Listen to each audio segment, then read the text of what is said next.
بالله السميع العليم من الشيطان الرجيم بسم الله الرحمن الرحيم السلام عليكم ورحمة الله وبركاته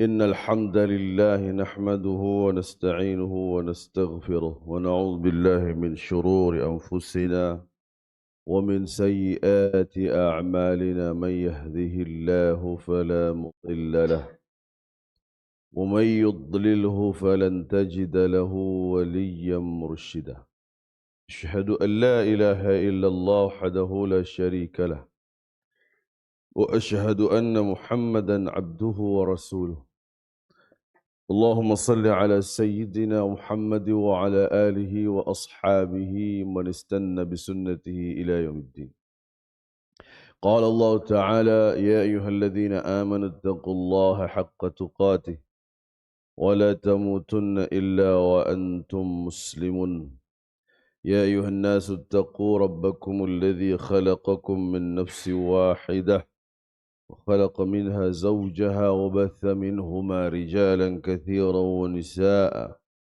واتقوا الله الذي تساءلون به والأرحام إن الله كان عليكم رقيبا يا أيها الذين آمنوا اتقوا الله وقولوا قولا سديدا يصلح لكم أعمالكم ويغفر لكم ذنوبكم ومن يطع الله ورسوله فقد فاز فوزا عظيما أما بعد فإن أصدق الحديث كتاب الله وخير الهدي هدي محمد صلى الله عليه وسلم شر الأمور محدثاتها وكل محدثة بدعة وكل بدعة ضلالة وكل ضلالة في النار.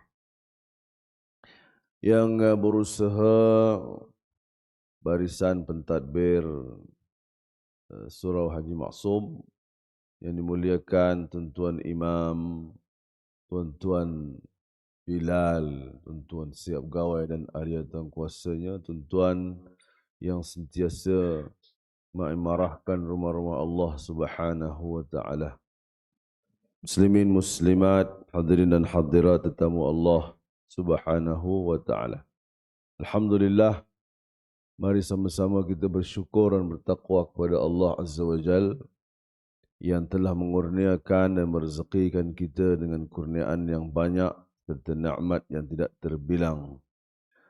Sehingga disebut oleh Allah Subhanahu wa taala, wa in ta'uddu ni'matallahi la tuhsuha. Dan kalaulah kamu ingin mengira nikmat, menghitung nikmat Allah itu pasti tidak dapat terhitungkan.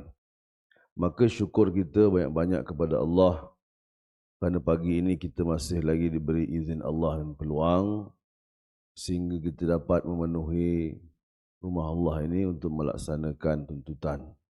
Dan mudah-mudahan kita semua nanti dihimpun di syurga Allah Subhanahu wa ta'ala. Mudah-mudahan didoakan tuan-tuan semua dalam keadaan sihat insya-Allah ya. Walaupun batuknya bergema. Kita tuan-tuan dan saya kebanyakan masjid dan surau takat ini ya, batuk bergema tu memang biasa. Sehingga kan orang yang tak batuk pun dia jadi batuk ya. Kerana mendengar kawannya batuk. Jadi perkara batuk ni, sehingga kan ada orang kata kalau dah batuk tak payah pergi masjid. Jadi kebanyakannya orang batuk tuan-tuan. Jadi kalau semua tak pergi masjid, tak ada orang pergi masjid nanti. Sebab yang batuk tu lah pergi masjid. Yang tak batuk tak pergi masjid masalahnya. Jadi mudah-mudahanlah kita doakan dia batuk-batuk sihat lah ya. Bukan batuk yang dirisaukan itu insya-Allah.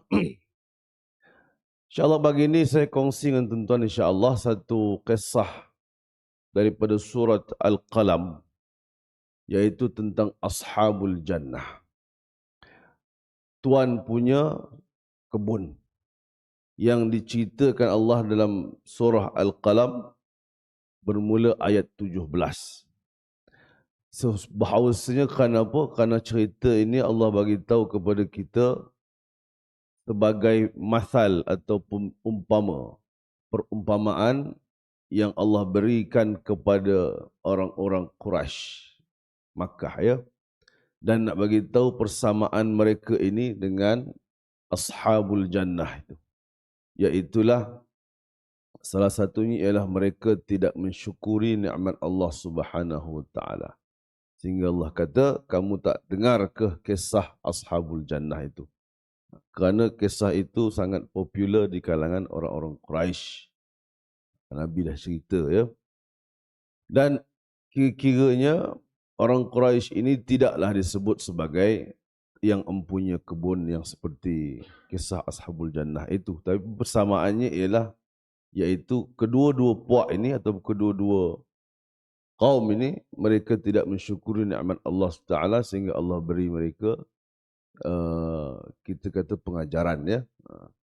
Kerana semua sedia maklum bahawasanya umat Muhammad sallallahu alaihi wasallam itu tidak diazab sebagaimana umat-umat terdahulu. Kira-kira umat dahulu ni kalau buat pasal saja Allah akan azab mereka dan habiskan kaum itu, kemudian diganti dengan kaum yang lain. Sedangkan umat Muhammad SAW, iaitulah kita juga ini, termasuk daripada zaman Quraisy dulu sehingga sekarang, mereka itu tidak diazab dengan azab seumpama dihilangkan daripada muka bumi ya. Kerana azabnya ditangguh sehingga hari kiamat. Maka azab-azab umat Muhammad ialah hari kiamat itu sendiri bagi yang masih ada pada waktu itu. Baik. Allah sebut dalam surah Al-Qalam ayat 17, A'udzubillahi minasyaitonirrajim. Inna balawnahum kama balawna ashabal jannati idh aqsamu la yassrimunnaha musbihin. Sesungguhnya kami telah menguji mereka sebagaimana kami menguji ashabal jannah. Iaitu kami menguji tuan-tuan punya kebun itu, iaitu ketika mana mereka bersumpah akan mengutip hasil mereka itu pada pagi-pagi hari. Jadi Allah ini nak bagi tahu orang-orang zaman itu. Ini cerita Ashabul Jannah ni ceritanya cerita zaman dulu-dulu ya, sebelum Nabi Muhammad SAW. Yang juga mereka itu Muslimun, bukan Kristiniun ya, Muslimun pada agama Nabi Isa yang disebut di Yaman. Dan riwayat ini biasalah tuan-tuan dia bercabang kan, banyak-banyak riwayat. Maka kisah ini adalah kisah sebelum Nabi Muhammad SAW. Ini sekarang kan isu panas-panas ni kan, isu-isu gua-gua ni kan. Kita nak beritahu begitu. Ini zamannya sebelum Nabi Muhammad SAW. Maka agamanya ialah agama Nabi Isa. Yang juga mereka disebut dengan Muslimun ya. Walaupun tidak sebut dengan Islam-Islam yang kita faham sekarang ni, tapi Muslimun iaitu orang-orang yang menyerah diri kepada Allah dengan tauhid yang benar. Maka mereka itu Ashabul Jannah ini direzekikan oleh Allah Taala daripada keturunan bapaknya itu memiliki satu kebun yang sangat luas dan besar. Disebut oleh ulama tafsir, dikatakan kebunnya ialah kebun anggur. Dan owner asal ni, toke besar ni ialah bapa itu, setiap kali nak menuai tuaiannya, dia akan sisihkan bahagian untuk fakir dan miskin. Walaupun ketika itu tak tahulah, kita kata mungkin zakat pada zaman itu ya. Kerana ini adalah syariat Nabi Isa. Maka mereka sisihkan, bakikan, simpan khusus untuk orang fakir miskin. Dan itu yang dilakukan daripada zaman berzaman. Sehinggalah Allah Taala mentakdirkan owner asal ni meninggal dunia dan diturunkan kepada anak. So bila anaknya dia sudah panjang otak dia. Dia kata, ada riwayat menyebut mereka mengatakan bapa-bapa mereka dulu bodoh kerana memberikan kepada orang miskin. Sedangkan tanah itu diusahakan sendiri. Ini sikap satu sikap ya. Orang-orang yang menganggap harta mereka itu datang daripada mereka sendiri. Seperti Qarun kan sebutkan, harta ini daripada aku usaha sendiri. Kan tu PL-PL Qarun kan tuan-tuan. Kita kalau orang Islam kan diajarkan segala rezeki yang kita peroleh ini datang daripada Allah SWT. Maka kalau Allah tak izinkan kita ada rezeki, kita pun memang tak ada apa-apa. Sebab tu Allah sebut, wa anfiqu mimma razaqnakum. infakkanlah harta kamu, yang mana harta itu aku yang bagi kamu. Dia seolah-olah lupa ayat yang mimma razaqnakum. Jadi dia pun usaha sendiri dan mengatakan ni hasil aku sendiri, gigih usaha, saya berusaha daripada muda sampai sekarang, inilah hasilnya. Dia lupa yang di atas itu yang mengizinkan. Maka ni sikap-sikap macam ni pun sudah ada pada zaman dulu lagi, yang mengakui harta tu usaha dia sendiri. Sehingga dia tak nak bagi sedikit pun pada fakir dan miskin, hatta 2.5% pun zakat, kalau dikira zakat lah. Ya. Maka pada ketika itu mereka telah buat satu perancangan. Ya. Dia kata apa? Kali ini kita pegang, kita jangan bagi orang fakir miskin. Kerana kita makan sendiri pun tak cukup. Itu dakwaan mereka tu. Sebenarnya lebih-lebih tuan-tuan. Ya. Ini pun ayat-ayat biasa. Saya nak makan sendiri pun tak cukup, apalagi nak sedekah katanya. Ya tak? Sedangkan berlebih tuan-tuan. Cuma dia sayang duit dia tu. Maka mereka buat plan, kita akan tuai hasil ini sebelum pagi menjelang. Jadi kenapa? Nanti bila udah tuai siap-siap tu, orang fakir datang pun, wis entek katanya. Mana kami punya? Dah habis dah. Kami dah begitu, dah banyak alasan dia lah tuan-tuan. Jadi dia buat pagi-pagi. Itu baru plan ya. Pagi-pagi tu dia keluar. Kemudian wala yastathnun, dan mereka tidak menyebutkan pengecualian. Kata ulama tafsir ada beberapa pandangan lah. Sama ada dia kata mereka tidak menyebut insya-Allah kami akan buat plan ini, ataupun mereka tidak mengecualikan orang-orang fakir miskin, tidak memberikan hasil itu kepada fakir miskin. Ini tekad. Walaupun mereka tak buat lagi, tapi ini tekad dan plan. Memang plannya plan jahat lah tuan-tuan. Ya. Walaupun kita kata, ya Allah harta dia tu pulang kepada dia. Tapi oleh kerana ceritanya kan, bapa dia memang sudah biasa buat tradisi itu, memberikan orang fakir miskin. Tapi datang anak dia, habis ya. Kemudian kata Allah lagi, fatafa 'alaiha ta'ifum min rabbika wa hum naimun. Maka perancangan Allah itu lebih dahsyat lagi. Allah kirimkan satu disebut bala daripada Allah, merupakan, kalau kata Imam Syekh Wahab Az-Zahaili dalam tafsir Al-Munir ini disebut, dia kata apa? Allah kirimkan satu bentuk macam api ya tuan-tuan, mengelilingi kebun mereka. Mir rabbika, daripada Tuhan mereka, wa hum naimun, sedangkan mereka yang tengah buat plan tadi tengah tidur. Jadi dia orang nak buat plan ni sebelum subuh lah kita kata. Tapi Allah buat malam tu, Allah dah buat lah. Siap. Ada yang menyebut seperti api, sehingga datang di kebun mereka, membakar kebunnya habis hangus, hitam. Fa asbahat sauda katanya. Jadi hitam kebun. Ada yang menyebut didatangkan angin, sehingga angin tu berputar. Kan fatafa alaihi ta'ifun. Tafa ni kan macam tawaf tuan-tuan. Itu kan pusing kalau tawaf tu. Jadi angin tu menjadi macam taufan dan datang ke kebun mereka, mencabut semua pokok-pokok anggur itu. Bukan memetik buahnya, dengan pokok-pokok yang dicabut oleh Allah. Siap. Siap tuan-tuan. Tak payah ngupah orang dah siap, Allah siapkan. Macam selalu orang sebut kan, kalau orang tidak berzakat ni pasti Allah akan utuskan orang lain untuk menzakatkan hartanya. Dan simpan emas banyak-banyak. Ni contoh ya, jangan dituding kepada orang lain, ni contoh aja. Ada emas satu bekas banyak, tapi tidak dibayar zakat. Tiba-tiba datang maling, tahu maling kan? Datang pencuri ini, curi emas dia. Itu dikatakan Allah telah utus orang lain untuk membayarkan zakat dia. Tapi jangan pula tuan-tuan tengok ada orang kecurian tu tak bayar zakat tu. Nanti dulu ya. Ini saya contoh aja. Kerana kalau kita kata kita sayang harta kita, tiba-tiba hilang juga dia. Kalau rezekinya tak ada, tak ada. Ada satu kisah ni, ini kisah benar ni tuan-tuan ya. Ada seorang sahabat lah, bukan sahabat Nabi, sahabat saya ni. Dia cerita begini. Ada satu orang minta sedekah kat dia. Jadi dia kata, aku nak bagi pun tak apa yakin orang ni, dia kata itu. Maka dia pun buat alasan dan sebagainya, tak bawa duit lah apa semua.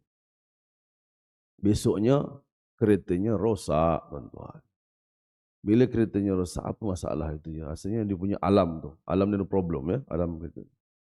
Rosak-rosak, towing lah. Bila towing repair, habis juga 100.5. Jadi dia kata, kalau aku bagi 50 kat pakcik semalam tu pun agaknya selamat tu. Agak dia, tuan-tuan ya. Kita kata beginilah, kalau kita tahan duit kita pun, rupanya Allah tarik lebih banyak lagi duit kita daripada kita. Rupa-rupanya begitu ya. Itu dia cerita kepada kita. Dan menjadi pengajaran bahawasanya duit yang kita tahan yang sepatutnya bukan untuk kita duit itu. Tiba-tiba kita tahan, maka Allah akan buat juga tuan-tuan dengan cara yang lain. Malah lebih lagi kadang-kadang. Rupa-rupanya pengajaran daripada kisah ini begitulah. Ini belum habis lagi ya. Cuma saya nak cerita, mereka membuat perancangan supaya dapat semua kat dia. Kat mereka tu. Tiba-tiba Allah punya perancangan lagi hebat. Sehingga habis satu kebun itu, Allah selesaikan dengan satu malam. Bukan satu malam ya. Kira-kira waktu gelap saja. Allah selesaikan keadaan mereka. Dan mereka pasti tak ada apa-apa kan. Dengan Allah berikan kira macam azab ya. Seperti api dan sebagainya. Dan sedangkan mereka itu tidur. Dan kita kata itulah perancangan Allah yang maha hebat. Kemudian fa'asbahat kassarim. Maka menjadilah kebunnya itu seperti sudah dituai. Bukan sudah dituai, bahkan licin. Habis, tuan, seperti disebut, setengah kitab menyebut, seperti padang jarak, padang terkukur lah. Malah warna hitam lagi. Kerana macam bekas dibakar. Ya, kebun itu. Kemudian ayat 21 Allah sebut, fatanadaw musbihin. Okey. Maka setelah itu mereka tak tahu lagi tu keadaan kebun tu. Wah, pagi-pagi dah plan tadi kan. Fatanadaw musbihin. Mereka pun saling memanggil di waktu pagi-pagi itu. Jom kita pergi kebun. Nak pergi tuai ni. Nanti takut fakir miskin tu datang nanti konangan katanya. Nanti jadi kantoi lah tuan-tuan. Kita pergi cepat-cepat. Kemudian kita jalankan kerja kita. Itu plan manusia. Dahsyat tu plannya tu ya. Dan disebut lagi anighdu ala harthikum in kuntum sarimin. Cepat-cepatlah pergi ke kebun kita itu atau kebun kamu kalau kamu betul-betul nak kutip hasilnya. Jangan lambat walaupun sedetik kerana ini akan menyebabkan plan kita gagal. Fantalaqu wa hum yatakhafatun. Maka mereka pun bergerak senyap-senyap. Tak payah bising-bising, kita diam-diam je. Macam orang punya ninja kan tuan kan, kalau buat kerja kan dia katanya lah, saya pun tak tahulah. Tengok dalam filem lah kan. Kan senyap. Masuk rumah pun senyap, tak tengok. Jadi mereka ini saya nak bagi tahu begitu excited dengan kerja dia sehingga buat kerja ni senyap. Jangan bagi tahu siapa-siapa. Jangan bersembang sama sendiri pun. Senyap kita berjalan ke kebun supaya plan kita berhasil. Alla yadkhulannaha al-yawma 'alaikum miskin, supaya orang-orang miskin tak masuk ke kebun kita pada pagi. Kerana kan bila ramai kan suara jadi banyak kan tuan-tuan. Jadi jangan bersembang, jangan berapa semua supaya mereka tak dengar. Wa ghadaw 'ala hardin qadirin, dan mereka bergerak ke kebun tu dengan penuh semangat ni. Dia tak tahu apa yang akan jadi tu. Tapi dia punya yakin tu 200% tuan ya. Sesungguhnya plan mereka akan berhasil. Falamma ra'auha qalu inna ladallun. Maka ketika mana mereka melihat sampai ke kebun tadi tu, qalu, mereka semua berkata inna ladallun. Kita ni dah sesat ni kata. Lawang semalam kebunnya masih ada pokok. Tiba-tiba sampai kok kosong macam ni dah, hitam ni. Dia kata kita dah sesat ni. Sebab dia tak tahu kebunnya jadi macam tu tuan-tuan. Jadi tuan-tuan pergi mana-mana lah ya. Kan kalau kita pergi jauh-jauh lah. Tuan-tuan pergi umrah ni. Tuan-tuan pergi umrah setahun 2 kali pun cukup lah. Masa pergi awal tahun, masa pergi tengah tahun. Mesti dari lain. Terutama Mekah ya. Mekah ni cepat dia punya perubahan. Kita pun cerita. Bulan 1 dulu, sini ada bangunan katanya. Ni dah tak ada. Kita sesat ni. Padahal jalan yang sama tu. Cuma dia berubah. Kita macam orang ni. Dia pergi kebun ni semalam ada pokok. Ada buah lagi. Menghijau dan menghijaukan, mewarna-warni lah bagailah. Tiba-tiba pagi ni Dia nampak macam kosong, tak ada apa-apa. So dia kata dia sesat. Inna ladhalun, kita sesat ni. Ini sebenarnya bukan kebun kita, mungkin tempat lain. Dan sebut Allah, bal nahnu mahrumun. Tapi ada yang sedar kalangan mereka, mereka kata bahkan kita ini telah diharamkan untuk mendapat hasilnya. Memang ini kebun kita, tapi kita sudah tak dapat apa-apa. Ya. Dan katanya lagi, bal qala awsatuhum alam aqul lakum laula tusabbihun. Maka berkatalah orang-orang yang terbaik di kalangan mereka, bukankah aku dah bagi tahu dulu kepada kamu, kenapa kamu tidak mensucikan Allah Subhanahu Wa Taala? Jadi adalah di kalangan mereka tadi, walaupun semuanya tu niat-niat jahat kan tuan-tuan kan, tapi ada di kalangan mereka yang baik, sehingga mereka kata, aku dah bagi tahu hari itu, kita kena banyak bertasbih kepada Allah. Maksudnya apa tuan? Jangan buat macam tu lah. Kalau bapak kita bagi ke orang miskin, kita teruskan tradisinya. Kerana itulah penarik rezeki. Maka banyaklah bertasbih kepada Allah. Dia dah bagi tahu lah macam kita lah tuan. Kita pergi mana-mana, kemudian kita beritahu, jangan pergi tempat tu lah, kita pergi tempat lain lah, tempat tu tak bagus. Kawan tu pun pergi juga. Bila pergi, kan aku dah bagi tahu hari tu. Dia kan ada orang-orang yang baik lah di kalangan orang yang jahat. Mesti ada tuan-tuan. Ya. Kan aku dah bagi tahu jangan pergi tempat ni. Kan dah tak elok. Jadi kawan tu diklaim dia sudah menasihati lah. Tiba-tiba kau tak nak dengar. Inilah jawapan. Jadi bila kata dengan tasbih tu maksudnya bukan kenapa kamu tidak bertasbih banyak-banyak. Bukan begitu. Maksudnya mensucikan Allah. Iaitu tetap melakukan apa yang Allah telah tetapkan. Kita pun tak tahu syariat masa itu adakah pemberian hasil ini sebagai zakat ataupun tidak ya. Hingga ulama sebut boleh jadi dia seumpama zakat di zaman Nabi Muhammad sallallahu alaihi wasallam. Kan kerana pelaksanaan syariat di setiap kenabian itu berbeza-beza tuan-tuan ya. Kerana ini bidang pelaksanaan syariatnya, tapi akidahnya tak satulah, iaitu agama Allah SWT. Jadi ada satu orang daripada mereka berkata begitu. Qalu subhana rabbina inna kunna zalimin. Mereka pun berkata, Maha suci Tuhan kami, sesungguhnya kami tergolong orang-orang yang zalim. Ini kalau dalam filem dipanggil happy ending ya. Cepat sangat berinsapnya, cepat sangatlah tuan-tuan. Dan tak ada argumentasi ya. Tak ada pula dalam Quran sebut mereka bergaduh mengatakan ini salah kamu, tak ada. Terus mereka cakap apa? Subhana rabbina, maha suci Tuhan kami. Memang kita ini di kalangan orang-orang yang zalim kerana menahan harta untuk orang fakir dan miskin. Mengaku terus di situ tuan-tuan. Ini jarang berlaku pada umat ya, jarang berlaku. Bermaksudnya umat ini memang umat-umat yang sebenarnya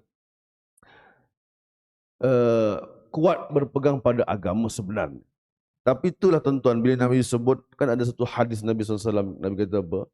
La yazni zani, tidaklah berzina seorang, la yaznil mu'min, tidak berzina seorang beriman itu, ketika mana dia nak berzina, dia beriman kepada Allah. Akan pelikkan ayat itu tuan-tuan. Ini orang beriman, berzina, kemudian tidak berzina pula. Sebab apa? Sebab iman ada pada dia pada ketika itu. Ya, kerana orang beriman, dia boleh jadi melakukan maksiat, boleh jadi pada hari yang lain dia kuat imannya. Jadi kata Nabi SAW, itulah dia orang beriman. Ketika mana dia buat maksiat, nak buat maksiat ni, iman dia ada pada waktu itu, dia tak akan buat. Maksudnya apa tuan-tuan? Iman tu dia pergi dan datang. Al-imanu yazidu wa yangus. Iman tu dia tambah, dia kurang, tambah, dia kurang, tambah, kurang. Kerana itulah iman orang seperti kita ya tuan-tuan. Kalau iman malaikat dia memang kekal begitu kerana malaikat tidak dikurniakan nafsu ya. Iman para nabi rasul makin meningkat. Jadi orang-orang ini dia bukan orang yang menerhakai Allah, tidak. Tapi oleh kerana pada ketika itu dia tamak dengan melihat hartanya yang banyak tuan-tuan. Kan? Dalam fikiran mereka mengatakan ini kalau kita tak bagi orang miskin makin tambahlah harta kita. Pada pandangan mereka ya. Sebab tu bila Allah ajar mereka dengan dihapuskan semua hasil tanaman itu, mereka terus bertaubat kepada Allah Subhanahu Wa Taala, mengakui kezaliman mereka. Tanpa buat satu ketidakpuashatian kepada Allah, ya, maka memang mereka beriman kepada Allah Taala. Kemudian fa'aqbala ba'dhum 'ala ba'dhi yatalawamun. Maka mereka pun menerimalah antara satu sama mereka itu kesalahan mereka sendiri. Itu saya kata tadi, baik orang-orang ni tuan-tuan, orang-orang baik ni, dia tidak menyalahkan kawan ni tidak menyalahkan kawan ni. Yang tadi pun tak menyalahkan, kau ni cakaplah betul-betul hari tu, tegurlah kami. Tak ada tuan-tuan. Dia cuma beritahu, aku dah beritahu hari tu jangan buat macam ni. Dan dia terima. Dan kata Allah lagi, qalu ya wailana inna kunna taghin. Mereka menyebut lagi, sesungguhnya celakalah kami, sesungguhnya kami ini orang-orang yang melampau batas dan menginsafi diri serta menyebabkan diri mereka itu menjadi melampau, ya, perbuatan dosa mereka. Tuan-tuan, sebab tu Allah Subhanahu Wa Taala sentiasalah menerima taubat manusia ni sejahat mana pun dia. Ya, hatta dia sudah lupa kepada Allah. Kawan dia dah murtad pun, contohnya murtad pun masih Allah terima taubat dia semula kalau dia bersyahadah dan kembali kepada Allah. Tak ada istilah kata Allah sudah terlambat selagi kita boleh bernapas, selagi matahari naik ke timur. Itu. Tak ada istilah lambat bagi Allah. Kerana Allah tu tawwab, ya, sangat menerima taubat manusia. Tapi itulah kita ni kadang-kadang hukuman kita tu melampaui batas kadang-kadang, ya. Engkau ni kalau ikutkan memang ahli neraka lah engkau ni. Sebab kita kadang-kadang marah kita tu melampau sangat berbanding marah Nabi Muhammad SAW. Nabi SAW sampai tak ada ke umat dia, umat-umat aku semua masuk neraka yang tak nak ikut tu. Tak ada begitu tuan-tuan. Ya. Tapi kita kadang melebih-lebih daripada Nabi kita sendiri. Jadi oleh kerana itu, kalau kata keampunan Allah itu luas, dia tak ada limit dia tuan-tuan, ya. Hatta orang-orang yang tuan-tuan pun biasa dengarlah hadis yang cerita tentang bunuh 99 orang tu, macam mana cerita itu. Zalim tuan-tuan tu. Bunuh 99 orang, bukan jentik telinga 99 orang, bunuh tuan-tuan. Cukupkan 100 lagi. Allah tetap terima taubat. Kerana namanya pun manusia kan, selalu buat silap. Sebab tu kita kata, taubatlah setiap kali buat salah. Lepas tu ada pula orang kata apa? Taubat mana boleh banyak-banyak kali, taubat sekali je. Jadi Allah tu dia suka hamba dia bertaubat. Bukan suka buat dosa. Tidak, maksudnya bertaubat itu. Dan bukan juga menjadi galakkan untuk, kalau macam gitu buatlah dosa selalu, biar senang selalu bertaubat. Kita tuan-tuan, ada orang memang begitu. Dia bertaubat, kemudian besoknya dia kembali lagi, kemudian bertaubat, kembali lagi. Jadi orang ni yang mandang tu apa? Lama-lama tak percaya dah, kau ni taubat berapa kali sehari katanya. Tapi itulah, Allah tetap menerima taubatnya. Kerana itulah Allah Subhanahu Wa Taala. Baik, ya. Jadi mereka mencela diri mereka sendiri, mengatakan kita ni adalah pelampau-pelampau. Kerana telah mengubah tradisi bapa-bapa kita. Asa Rabbuna ayyubdilana khairan minha inna ila Rabbina raghibun. Mudah-mudahan boleh jadi Tuhan kita nanti akan menggantikan kepada kita yang lebih baik daripadanya. Sesungguhnya kami kepada Tuhan kami sangat berharap. Dan mereka berdoa pada Allah, semoga Allah ganti apa yang telah tak ada itu. Batu kata ulama, ada setengahnya menyebut, di saat itu Allah kurniakan mereka tanaman tu naik semula, ya, kerana taubat mereka kepada Allah Subhanahu Wa Taala. Jadi orang-orang Quraisy, bezanya ialah orang Quraisy ini diberikan nikmat Allah dengan apa? Dengan bumi yang aman, ya. Melainkan satu ketika diserang oleh tentera Abrah. Itu saja. Selain itu pun selamat tuan-tuan. Orang-orang Mekah diserang oleh tentera bergajah, tetap selamat. Dan orang-orang Mekah ini dia punya sejarah, mereka itu tiada pengalaman bertempur, ya. Kerana hidupnya di kota Mekah dengan keluarga mereka dan tak ada orang masuk melainkan Abraha itulah.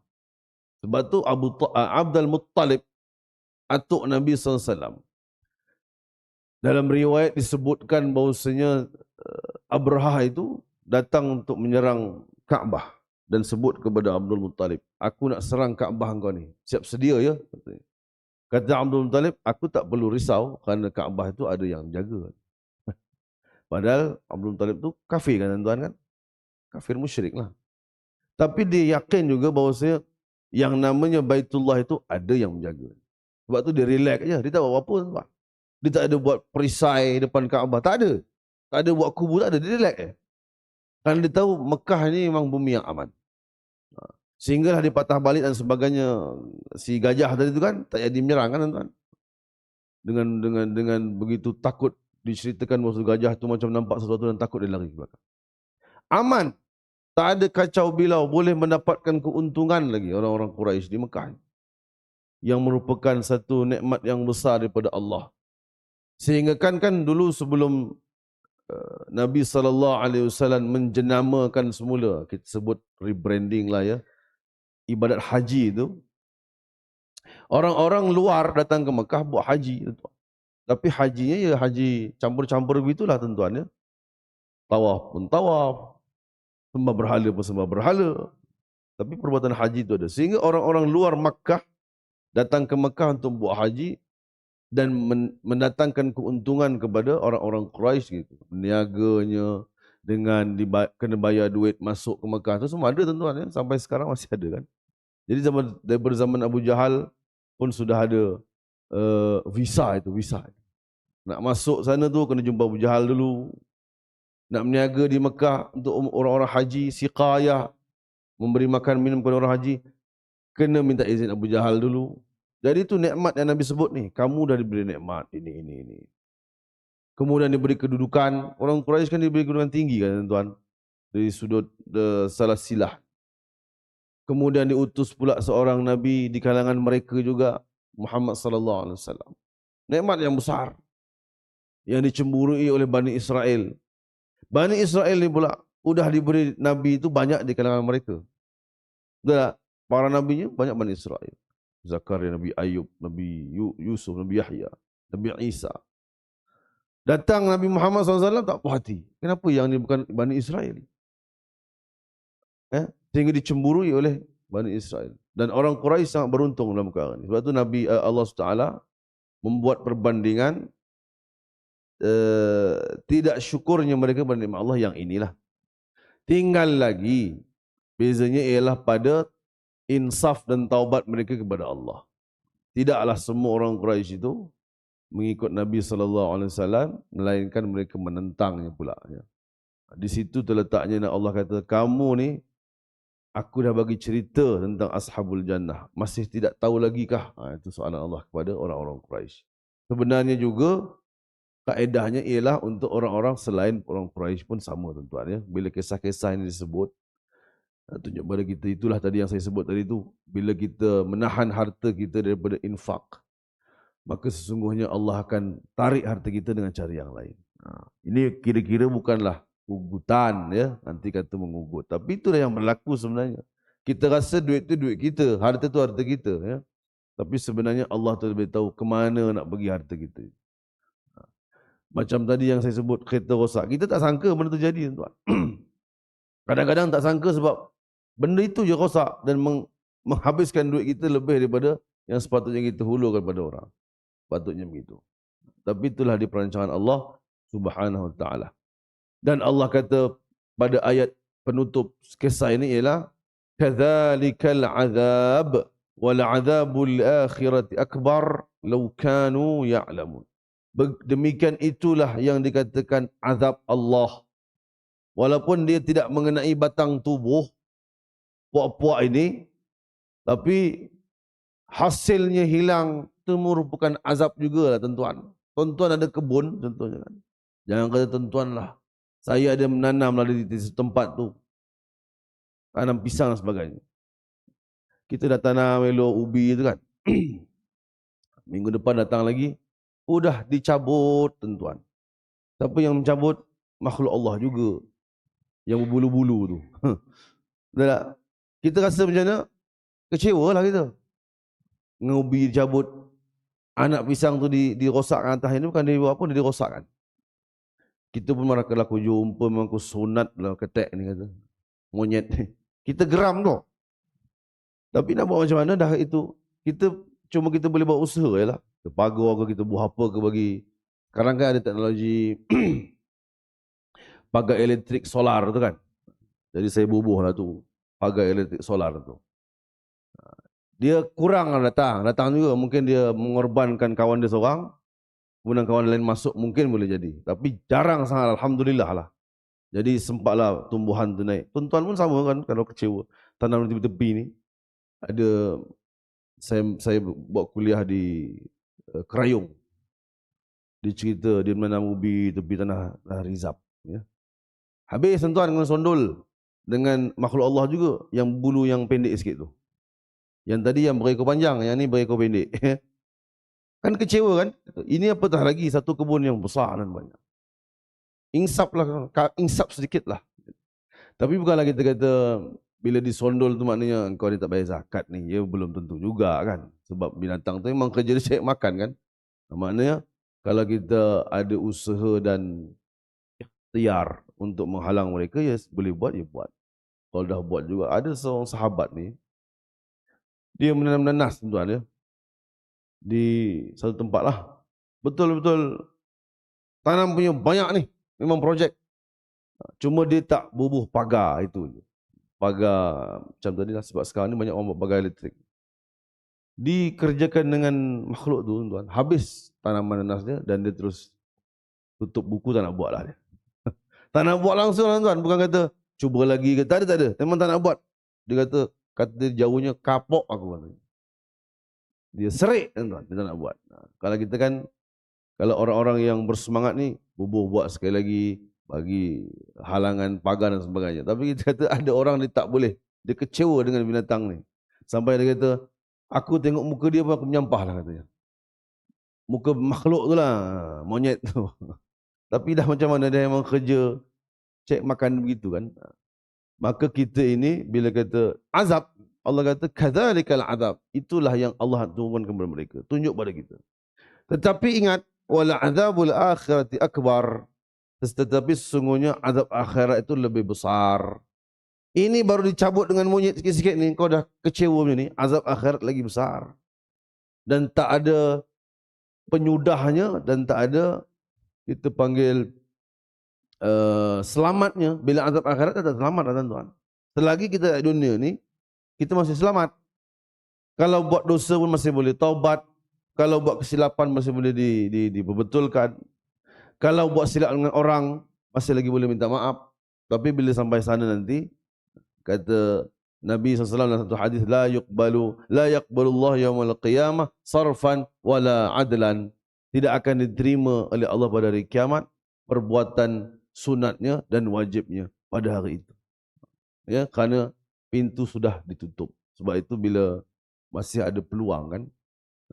Dia tak ada tuan, di akhirat dah tak ada kata, okeylah Allah saya nak buat benda-benda wajib dan sunat. Tak ada, tak boleh. Dah habis. Pentasnya sudah habis bila sampai hari kiamat dan akhirat. Sekarang ni masih ada ni. Dan saya menasihati diri saya dan tuan-tuan lah semuanya. Bersyukur dengan rezeki yang kita sedang berada sekarang. Boleh ramai-ramai. Kita pun risau juga tuan-tuan bila masuk WhatsApp mula-mula bulan 11 hari itu. Keadaan hospital penuh lah apa semua dengan COVID nak naik balik. Kita duduk terfikir apa tuan? Kita terfikir 3 huruf aja. Apa dia? Bermula dengan P. K. Pandai pun. Iaitulah PKP. Dengan PKP menggeletar badannya tuan-tuan ya. Nanti jadi gaduh lagi semain Jumaat. Saya dah tunggu lama tau. Kenapa tak boleh masuk? Minta maaf. Gaduh kat situ. Itu PKP tu. Kena ingat yang itu je. Walaupun sekarang tengah tak PKP, orang pun dah mula lupa yang dia tengah bergaduh dulu tu. Dia lupa dah tuan. Jangan sampai Allah ingatkan semula. Ya? 3 huruf ini. Bayang pun 3 orang. Dah up sikit lah 6 orang. Ataupun kalau semain Jumaat 40 orang. Gitu. Kita takut yang itu. Bukan takut dia jadi macam mana. Beribadat kita itu. Macam tuan-tuan ni ahli-ahli ibadat kan. Jadi nak pergi masjid pun dah kena bergilir. Dan sebagainya. Ya. Maka apa yang Allah tunjuk pada ayat ini yang dikatakan azab akhirat itu lebih dahsyat lagi. Maka kita berusaha ya tuan-tuan ya. sama-sama kita dengan membetulkan niat kita kepada Allah Subhanahu Wa Taala. Segala perbuatan kita itu adalah untuk mencari redha Allah Subhanahu Wa Taala, bukan untuk kepentingan yang tidak-tidak ya tuan-tuan.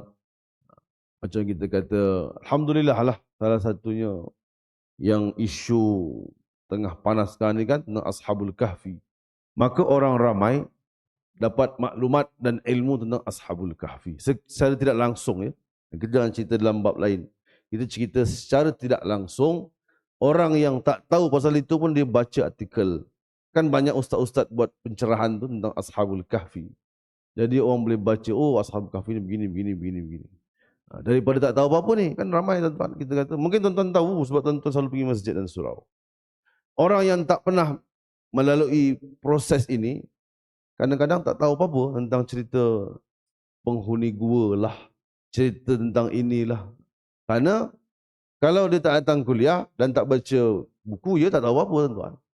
Tapi sekurang-kurangnya bila dia sudah dimasukkan dalam media sosial, dan orang zaman sekarang ni, kalau nak kata tak baca WhatsApp dan Facebook tu mungkin 1-2% saja.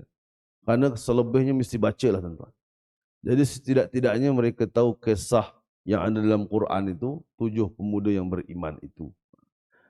Kronologi dan sebagainya. Ya. Dengan niatlah bukan mencari kesalahan dan apa, cuma nak cari maklumat apa kisah sebenarnya. Apa yang diorang bising-bising. Macam satu orang ni tuan-tuan ditanya pada saya.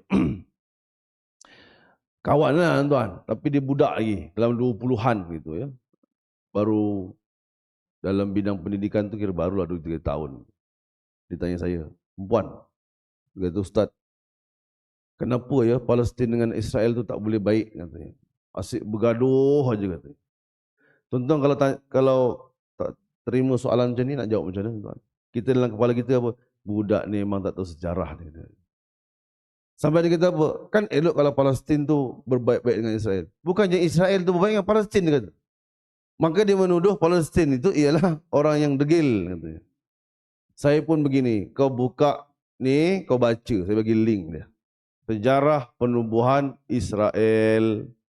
Tuan-tuan, kita kata orang yang udah umur 20-an masih belum jelas sejarah Israel dan Palestin. Sehingga mengatakan Palestin tu yang nakal, tak nak buat baik dengan Israel. Pelik tuan-tuan tu. Tuan-tuan kata, memang kita kata takkan tak tahu budak ni. Memang tak tahulah. Sebab tu kita kata kau baca dulu artikel ni, lepas tu nanti kalau tak faham kau tanya aku. Jadi kita pun bukan pandai, tapi kita tahu sejarahnya kan, Israel tu macam ditubuhkan, Palestin tu menderita berpuluh tahun, dan Baitul Maqdis tu apa sejarah dia. Tapi rupanya ada yang tak tahu dan memandang isu ni enteng ya. Sehingga dia kata, macam itulah, kenapa nak gaduh-gaduh, tak payah gaduh lah, tengok Malaysia aman dan damai. Memanglah tentu aman dan damai. Sebab ditakdirkan aman dan damai kan. Maka itu kita kata, tidak semua orang tahu benda yang kita tahu. Walaupun dia adalah benda basic dan asas ya. Kita katakan benda asas tentang peperangan dan sebagainya. Maka kita meletakkan bahawasanya diri kita itu mudah-mudahan sentiasa di bawah lindungan Allah Subhanahu Wa Taala, dan mudah-mudahan Allah senantiasa memberikan kepada kita ya kekuatan dan iman agar tidak terpesong ke jalan yang salah ya, gitu. Dan saya menasihatkan diri saya dan tuan-tuan juga bahawasanya kita senantiasalah berdoa pada Allah untuk kesejahteraan umat, dan yang penting iman kita senantiasa kekal dan tidak terpesong ke mana-mana insya-Allah ya. Baik tuan-tuan, saya rasa cukup sekadar itu pada subuh ini, dan mudah-mudahan kita dilindungi Allah dan senantiasa diberikan kebaikan oleh Allah Subhanahu Wa Taala, sehingga kita bertemu lagi pada masa yang lain. Dan banyakkanlah berdoa pada Allah, mudah-mudahan wabak ini tidak seteruk yang dipikirkan ya, insya-Allah ya. Sebab ini adalah kelangsungan ibadat kita kepada Allah Subhanahu Wa Taala. A'udzu billahi as-sami'il 'alim minasy syaithanir rajim. Bismillahirrahmanirrahim. Alhamdulillahirabbil alamin. Allahumma shalli ala sayyidina Muhammad wa ala alihi wa ashabihi ajma'in. Allahumma faqihna fid din wa 'allimna at-ta'wil واهدنا صراطك المستقيم اللهم اجعل جمعنا هذا جمعا مرحوما وتفرقنا من بعده تفرقا معصوما. اللهم علمنا مما ينفعنا وانفعنا ما علمتنا. وصلى الله على محمد وعلى آله وأصحابه أجمعين والحمد لله رب العالمين. بارك الله فيكم. السلام عليكم ورحمة الله وبركاته. صلى الله عليه وسلم.